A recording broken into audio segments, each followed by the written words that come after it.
Do they all look alike? They're in uniform. We're in uniform tonight, by the way. We wear just the right thing so everybody knows who we are and where we're going and what we're doing. Now this conformity goes even further. This ring. And think of how we use rings in our society to determine who's available and who's not. It's a process of conforming for the purpose of prediction to facilitate society to carry out their functions. Now, if we're going to develop a unity relationship, do we want to fool with conformity? No, because in a unity relationship, we want to have the infinite amount of productivity, and we want no red tape whatsoever. So therefore, in unity relationship, we will not like to have conformity. All right, now, just one thing in passing, I want to show you that society is really powerful.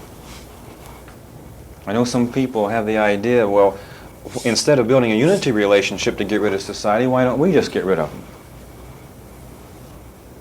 Well, you don't just get rid of them that way. For example, they have the media, such as the television, the newspaper, the radio. I heard one announcer a few years ago here in Portland on his news broadcast, "Be careful of what you do, for you will hear it on this station." By the way, he was depicting the exact power of society, was he not? Can you imagine, as you look out over all those lights of the city tonight, the changes in behavior patterns if there would not be an Oregonian tomorrow morning? A friend of mine, who was a professor, had lost his license to drive. And an emergency situation arose where he really had to move a car from one place to another. And the fine for being caught driving without a license was only $500, and it was worth the $500 gamble. In other words, it was that important for him to drive the car at this time.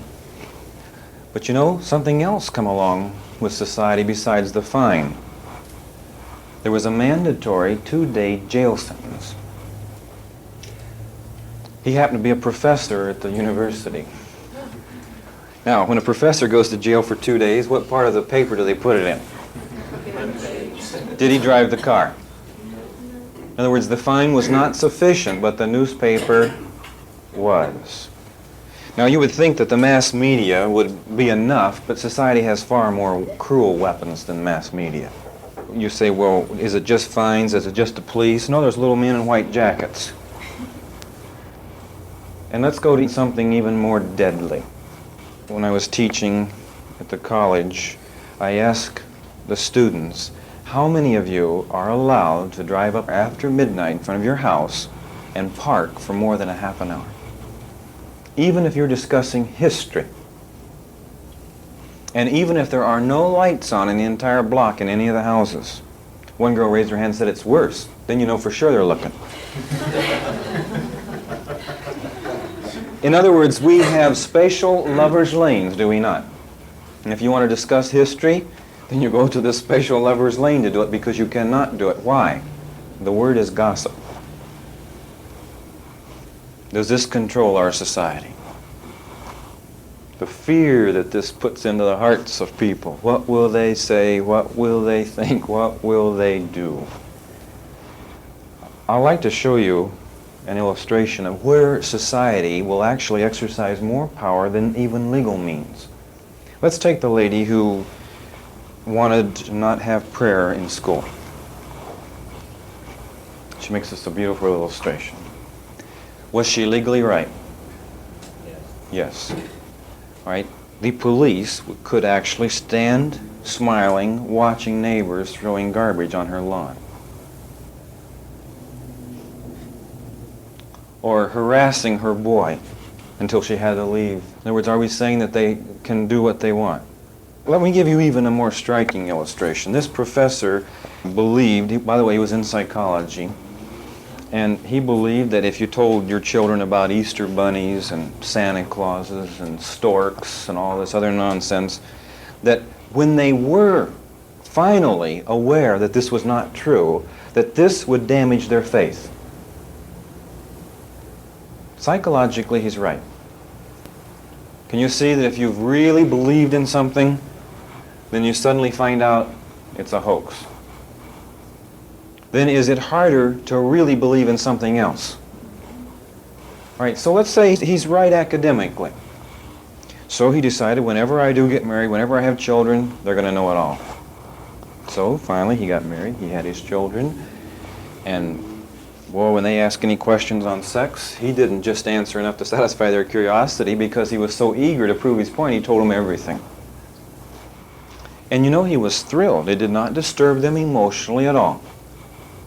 In fact, they took it better than if they were teenagers. Can you imagine this little 6-year-old visiting the neighbors? Well, let me tell you what happened. He came home one night and his wife had been actually physically clawed in the face. The neighbor lady had gone hysterical. All that happened was his boy had taught her little girl, I think she was 5, more about sex than the mother knew. He said, oh, he'll smooth the problem over, and it wasn't long till she was over there telling him off. But I'll show you the power of a neighborhood. They forced this family to move. Now, just to move out of the neighborhood, you'd think they'd be satisfied, wouldn't you? But no, they harassed the school until he was asked to resign. And he moved to another state. By the way, his little children got little lectures. You have top secret information, and if you tell anybody in this new neighborhood, then you'll have to move to another state and lose all your friends again. I think he learned to conform, did he not? Are you beginning to see that there is power here in the society factor? So we're not going to fight them by getting rid of them. We're going to find out how they will let us operate without them. And notice the way I phrased that. How they will allow us to operate without them. Are we really fighting them then? No. In other words, do they want to be encumbered with all of this care? No, this is the secret of the thing. Anytime they can free themselves of any duties, they do. So we say that if I set up a unity relationship between the male and the female role, society will back out of it. I'll show you in just a few minutes how this happens. Then they treat you as one instead of two. We say that if you want to have a fight in your house, as long as you don't disturb the neighbors, don't raise the voice, and as long as either one of you do not complain to someone else, and as long as the bullets stay inside your house, you can do most anything you want. So what we want to do tonight is build a unity relationship so that we take the burden of policing off of society. And if we take the burden of policing off of society, who's going to take it? The male role is going to take over the duties. Now, if this were a restaurant, this would mean sanitary inspection, wouldn't it? A license. Can you imagine all the things now that are being policed in that restaurant? That means they would have to take over the functions themselves. I'll give you an illustration. Let's compare the medical profession with the real estate profession. The medical profession policed themselves before society had to. Therefore, what legal means do we have to control doctors tonight? None. We have the American Medical Association. What did the brokers do? They didn't police themselves at all, and you'll find out in the late 20s it got in such a mess that society had to step in, and now today they are policed legally. Does this begin to show you what I mean? All right, we could spend the rest of the evening showing you why society is necessary, what they provide, and how devastating it is to productivity. But now we want to go on then tonight and build a unity relationship and eliminate the whole pyramid of society. We might add one more thing on our diagram. At the bottom of society is past cultures. And we could allow this to represent time from the bottom of the pyramid to the top. And let's assume that this part of our diagram here tonight is 400 years. And the fulcrum point represents the present moment in time. Does any one man control this moment at point A? Can't blame anybody. Let's assume that point A is a wild emancipation of women. Let's go back here into past cultures, and we'll find a little book written by John Stuart Mills. Did he do anything to influence his society basically at the time he lived? No. But his book intertwines, and does it have an influence today? Mixed with 101 other variables so that we can't even identify his book. If you can visualize this massiveness so that we reach a point here when no one human or organization has anything to say about it. That also adds to its power. Really, as derogatory as we have spoken on society, I love it. Without it, could we even function? No, in other words, I'm saying that tonight we need society for 95% of our behavior. But tonight I would like to show you a better way, the 5%. In other words, the 5% can actually go into the unity relationship. Now what I'd like to do tonight is to show you a way that you don't have to conform.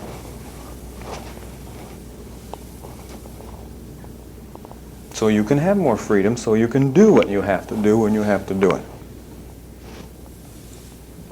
Obviously, if I'm going to borrow a role from society, I will have to conform, will I not? Then one of the first things I'm going to have to do is what? Find out how to get a role from somebody else besides society, because will society give me a role without conforming? The price on every role that society has is conformity. Right now, the female role, if she's going to be in conjunction with the male role, does she have to conform to the female side of it? If she doesn't conform, will the two fit? So we say that society is interested in a balance between the roles. Now obviously, if the male role has the authority and the responsibility, and the female role has the 5 S's, who could get hurt first?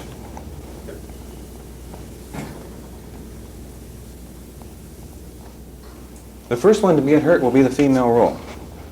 Right now, the 5 S's, which are submission, subordinate, subservient, surrender, and subject to. If she does this, where's her rights? All right, then we say on the female role, for this thing to work, there are no rights whatsoever. Does this scare society a little? I mean, here we got a poor person out here playing the female role with no rights. And society says we stand for rights. By the way, this is another one of our words if we're going to put them up here. Rights, fairness, equality, democracy. So society says we have to maintain these in the female role. Now, every one of these 4 concepts do what to productivity?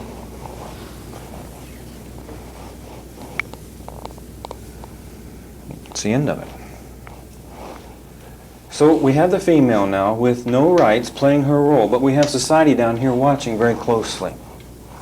Now, society says, what is the best way that we can determine to protect the female? After all, we don't want her to run over, we don't want her to be a floor mat, we don't want her to lose her individuality and all these other choice expressions. So society says, let's change this universal law role relationship.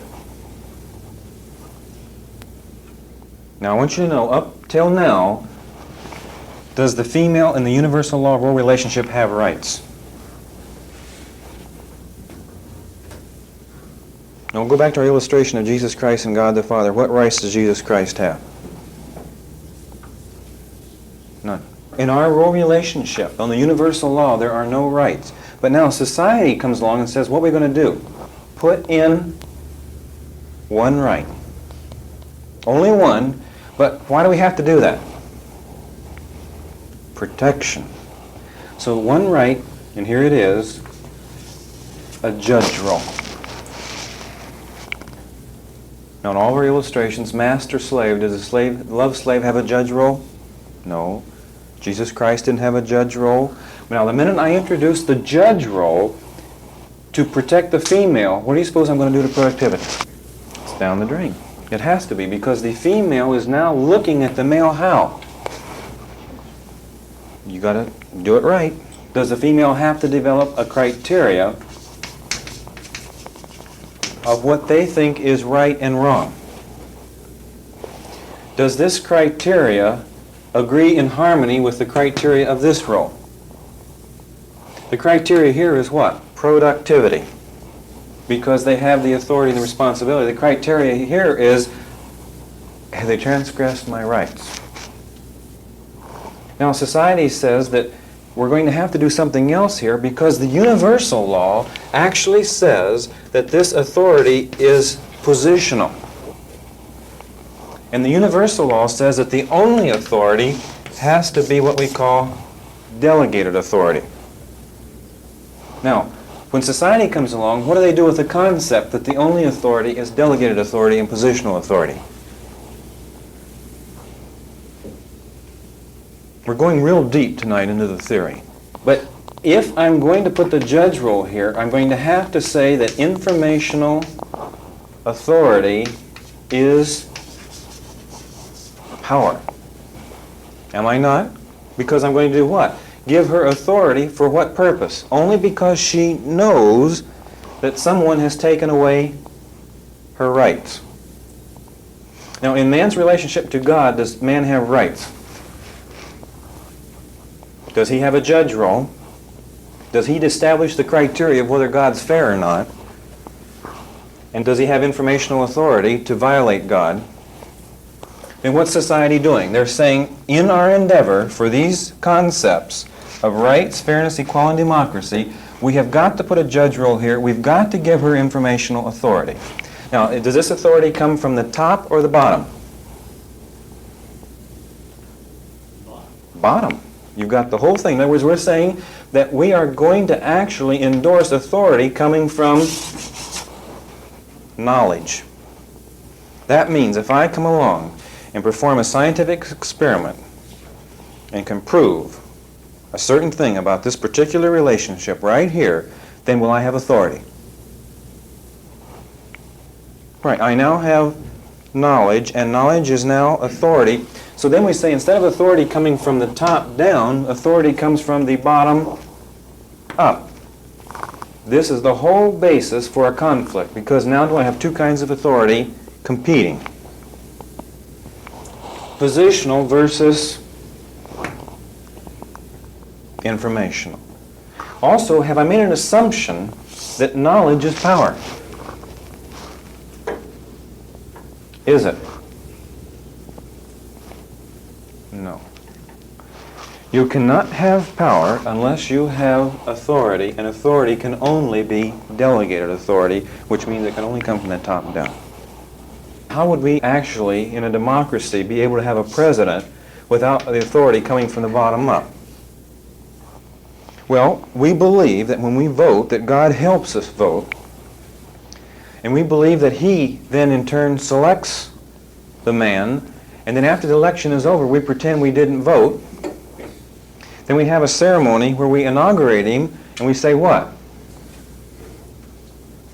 What do you suppose the Bible's there for? And God's name is used all the way through the ceremony. We're trying to say we don't have anything to do with it. He's under God. He's selected by God, and we believe that he then becomes God's man for 4 years. Don't we? Because could we have a system if the people had the authority? And we have to go back and say the authority has to come from the top down. Now, society, in order to protect the female, says, well, we realize that the system won't work if she has authority, so we'll do what with this judge role? Keep it dormant. It's only for what purpose? To use whenever she feels she's threatened. And by the way, then we put a neurotic female in here who feels threatened when? All the time. So does she develop her own criteria of when the male role is out of line? Now, a dangerous thing can happen too. The minute she pulls the judge role, what happens to his positional authority? It's gone. In other words, how fast can the female then destroy role relationship? Instantaneously. And where's the productivity when the role relationship's gone? Well, he can do one or two things. He can go out and try to save this guy, and, so he'll still be able to work for you, or else he could fire him. Is there much actual productivity in turnover? Do you realize the actual waste of manpower in our country today of people going from job to job? The interview time, the wasted time in instruction and training. You're talking about an outlandish loss of manpower. In fact, it's amazing to me that we accomplish as much as we do with all of our loss of energy and all of our red tape. Now, if you actually set up an organization that does not have these defects, you're competing against what? Organizations that are running about 1/10 of power? What would happen if you opened up an organization that got rid of all these? Now you see what I mean by making $1 million. Now, let's go back. Society says that she has the judge role, and by the way, does society really give her a criteria of fairness? No, it does not. Could any woman in the United States get a divorce if she wants to? On what grounds? Any grounds that she so desires. In other words, does society establish the criteria? Who establishes the criteria for the female role? Each individual female role establishes their own criteria. If a man comes to work for me, where is his criteria whether I'm a fair employer? In his head. And what if he doesn't like something that I do? Assuming now it's the best thing, or it could be not the best thing, but I do it and he doesn't like it. Is his criteria coming from the way he was reared? All right, now if he wants to pull a judge role on me, that's perfectly all right. All I lose is the time it took me to recruit him, train him, and bring him up to this point. He pulls a judge role, what do I do then? Terminate him and start looking for somebody else, and we wasted both of our times. And chances are he's going to go somewhere else, and if he keeps the same criteria, what's going to happen in the next job? Well, I mean, he won't play the female role because he has a criteria that doesn't have the female role as part of the criteria. So will he ever be able to work anywhere? We don't have really a good way to tag him, so he keeps going from one employer to another for how long? Well, until he gets sick. Does this wear us out? In other words, this is an exhausting process. Tonight I'd like to show you how you're going to take the judge role totally away from the female. There has to be a way to do it because we can't tolerate this action, can we, and succeed. So I have to have females working for me that don't even know a judge role exists. Do my boys know that there is such a thing as a judge role and a female role? And would I tell them? No, because I'm operating on which law? The universal law, and does it have it? No, only the law that society has endorsed has it. Now, before we become too hard on society, let me tell you that if the male role would always take perfect care of the female role, would society have been needed in the first place? Then who brought society in? The male role. So, as we talk about society tonight, let's not ever be derogatory for society, because are they a product of necessity? Because of the weaknesses of the male role originally.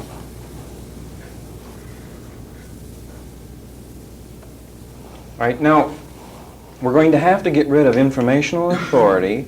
We're going to have to get rid of our criteria. We're going to have to get rid of the assumption that knowledge is power.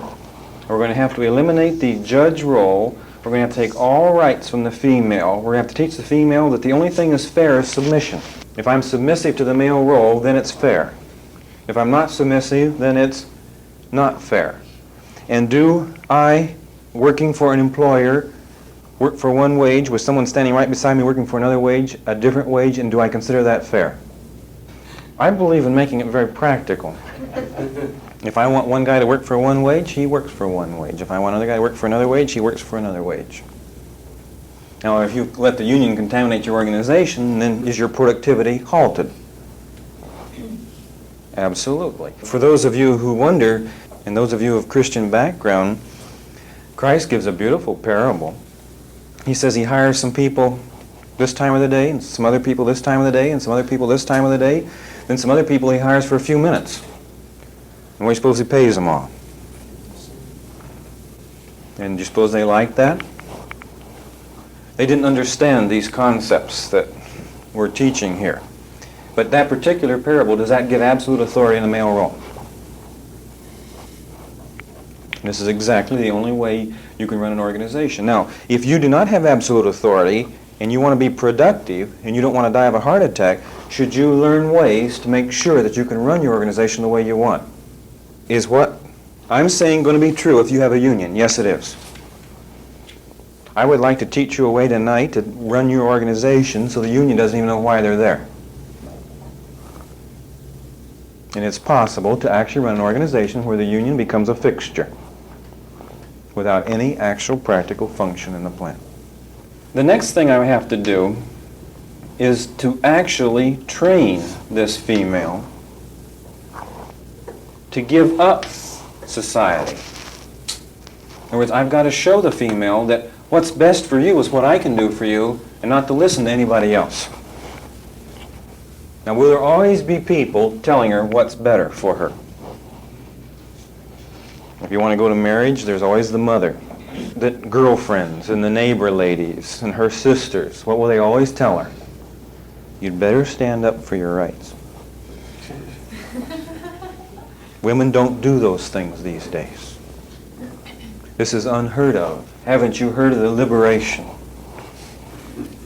And they'll go on and they'll talk and they'll say, that sounds like medieval days to me. Then they question her actual intelligence. By the way, intelligence here, is this really an asset?